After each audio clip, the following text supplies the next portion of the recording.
जय गुरु जी। शुक्राना गुरु जी। हमारी प्यारी प्यारी संगत जी को जय गुरु जी। आज का सत्संग शुरू करने से पहले एक बार हम गुरु जी का मंत्र जाप करेंगे।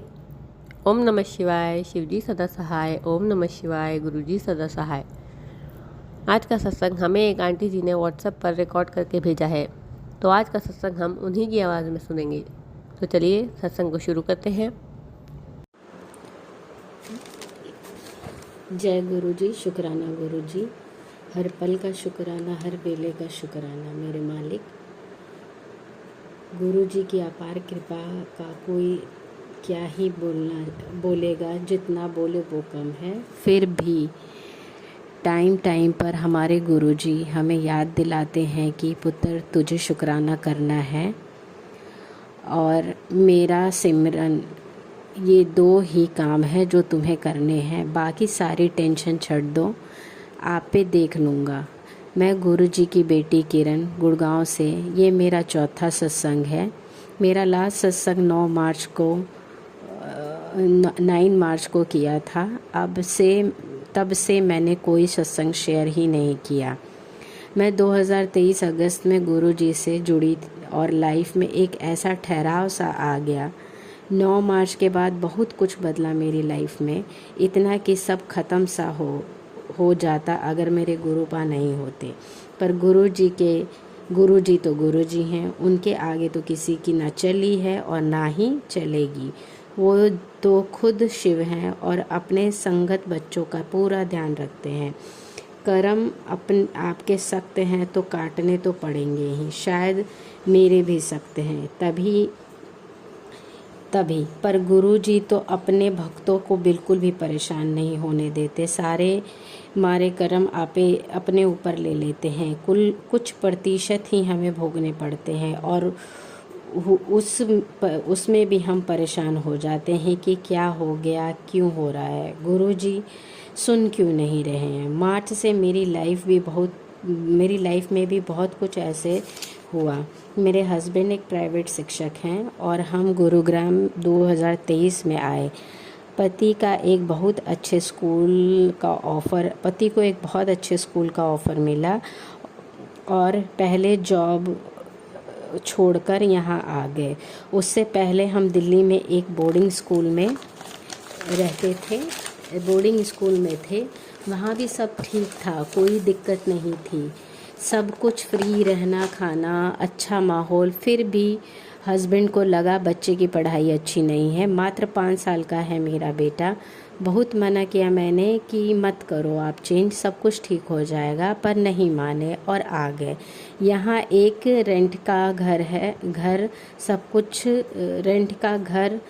कुछ के लिए पे करना होता है। जितना बचाने के लिए उससे ज़्यादा लगने लग गया। पर फिर भी अच्छे से लगभग 1 साल बीता और ठीक मार्च 2024 में पति की जॉब चली गई।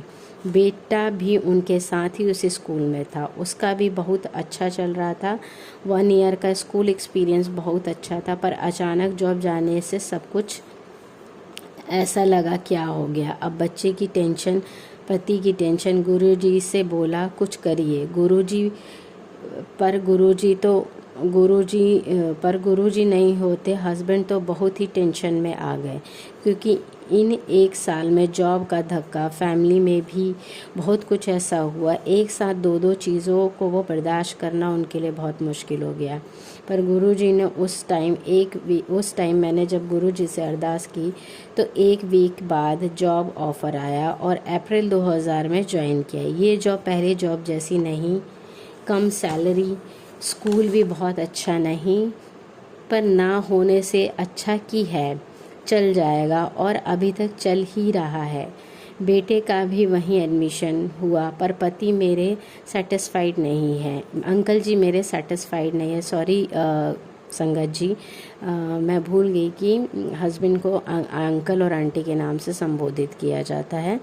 मैं माफ़ी चाहूँगी, क्योंकि कोई भी कम से कम ज़्यादा एक्सपेक्ट करता है। इनका तो ज़्यादा से बहुत कम हो गया। बच्चे की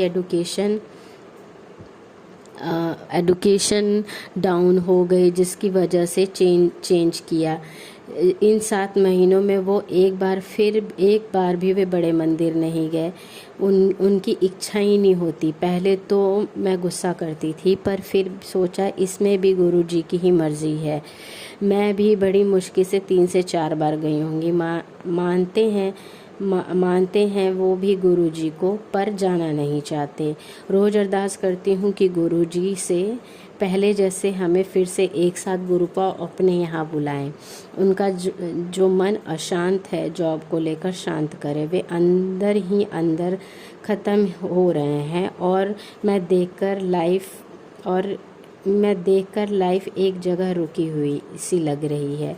कोई खुशी का माहौल नहीं है। फिर भी गुरु पाने इतना कुछ होने के बाद भी हमें थोड़ा चेंज के लिए एक छोटी सी ट्रिप ऑर्गेनाइज़ की। 21 सितंबर को हम हरिद्वार और ऋषिकेश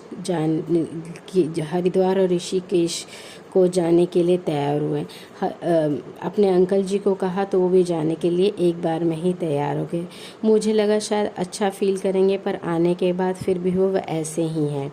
बस गुरु जी से एक ही अरदास है कि उनकी जो भी इच्छा है या जो चीज़ मन को उनको शांत कर रही है, गुरु जी कैसे भी शांत करे। क्योंकि मैं बहुत सोचती हूँ, उनकी वजह से मुझे बहुत नकारात्मक विचार आते हैं। गुरु जी जिनके साथ भी जो भी प्रॉब्लम है आप उन्हें ठीक करें, और करते भी हैं। हम इंसान बहुत जल्दी हार मान लेते हैं क्योंकि हम में क्षमता नहीं है दुखों को बर्दाश्त करने की, और शक्ति भी नहीं है।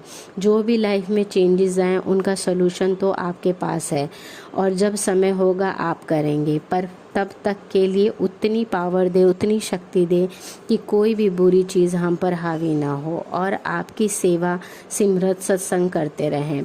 बोलने को तो बहुत कुछ है, पर कहते हैं ना गुरु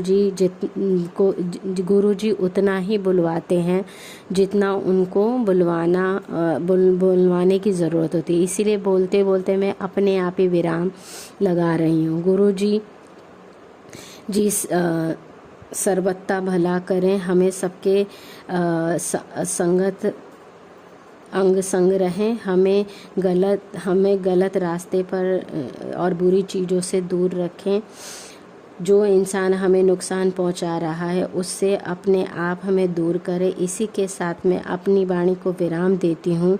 जैसे गुरु जी शुक्राना विराम देती हूँ। गुरु जी का शुक्राना, गुरु जी का अनंतम शुक्राना। लव यू मेरे मालिक, मेरे गुरु जी, तुम बिन कुछ नहीं, आप ही मेरे सब कुछ हो। Love you so much गुरुपा, love you so much, love you so much गुरु जी। हमारी प्यारी प्यारी संगत जी को जय गुरु जी। अगर आप भी हमें अपना सत्संग रिकॉर्ड करके भेजना चाहते हैं तो डिस्क्रिप्शन में दिए गए ईमेल आईडी और व्हाट्सएप नंबर पर भेज सकते हैं। और अगर अभी तक आपने हमारे चैनल को सब्सक्राइब नहीं किया है तो जल्दी से सब्सक्राइब करें और ज़्यादा से ज़्यादा संगत के साथ शेयर ज़रूर करें। जय गुरु जी।